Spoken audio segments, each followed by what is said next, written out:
It's Christmas time. This small business is in danger. There's lots of awkward heterosexuality, and I'm here to review them. Welcome to another episode of the 12 Days of Christmas Movie Reviews, and today I'll be reviewing A Winter Romance, which is what it's named on Amazon Prime, but is actually on IMDb known as Colors of Love.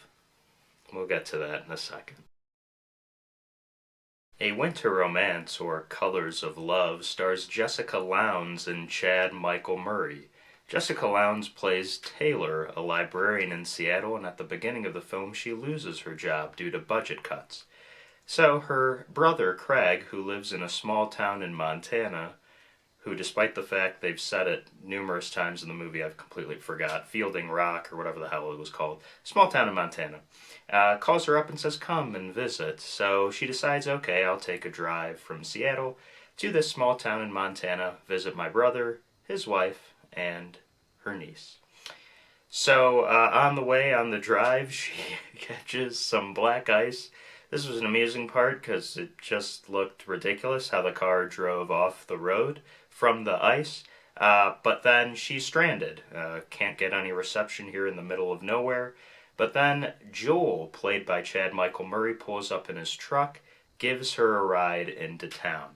And as we soon find out, Joel grew up in this small town in Montana, but he's now become quite the rich gentleman. He had a tech startup, really smart guy, took all the money and decided he wanted to come back home to invest in an old hotel, refurbish it, turn it into more of an entertainment center, a place where tourists and others could lead to visiting this small town in Montana.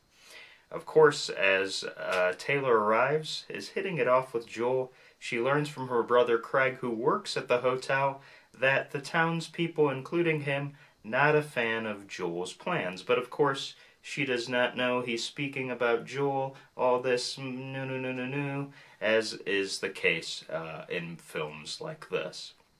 So, as it progresses, Taylor finds out more.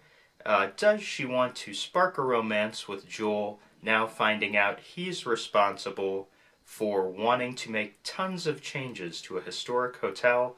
And then it's up to Taylor, with her experience as a research librarian, to find out, can the hotel be labeled a historic landmark and be saved? And will her blossoming with romance with Joel be saved as well? So, first thing off the bat, though Amazon Prime puts this in the same realm as Christmas movies, this is not a Christmas movie.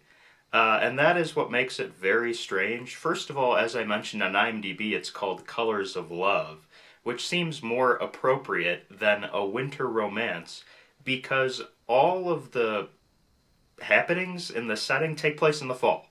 The hotel is circled around this very important harvest ball, which Joel asks Taylor to, and very clearly on the poster it says the harvest ball is happening October 15th. So there's nothing about Christmas or winter even that is going on. So this is strangely titled and switched by Amazon Prime to this title. And when a movie this not important has two separate titles, it's very bizarre. Anyway, so I walked into this thinking it was a Christmas movie. It was not a Christmas movie, so that's going to knock some points off for it.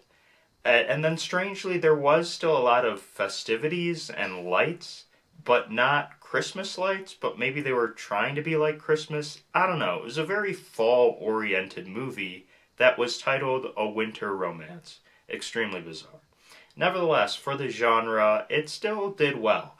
I found the leads in Jessica Lowndes and Chad Michael Murray. Remember Chad Michael Murray from One Tree Hill?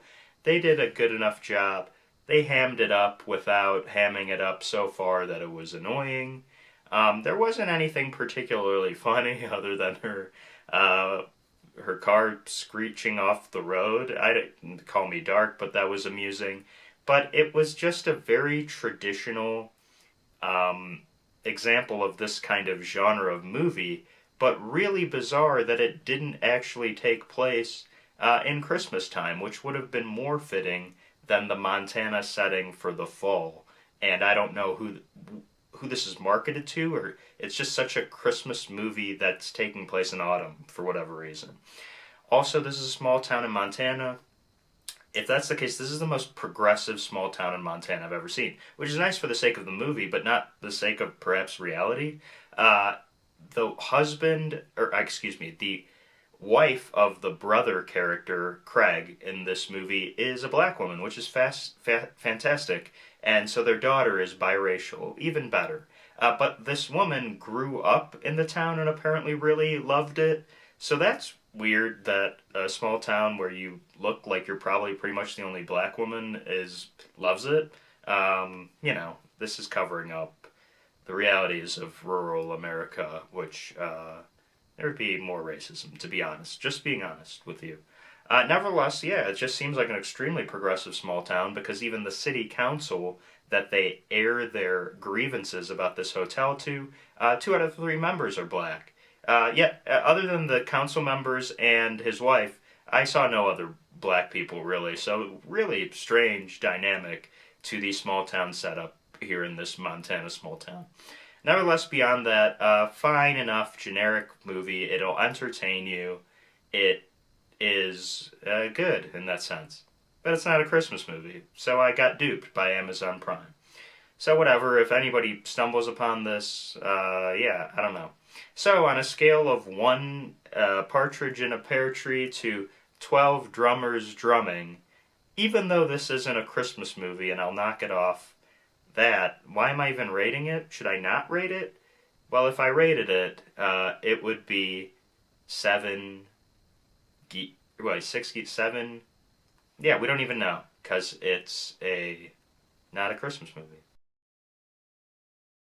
So whatever, join me next time. My first 4 movies of this year have either been very bad or pretty good or not even a Christmas movie. So I need to find a Christmas movie that's super dumb and gonna make me laugh. So hopefully that happens for these next 8 movies coming up. See you next time.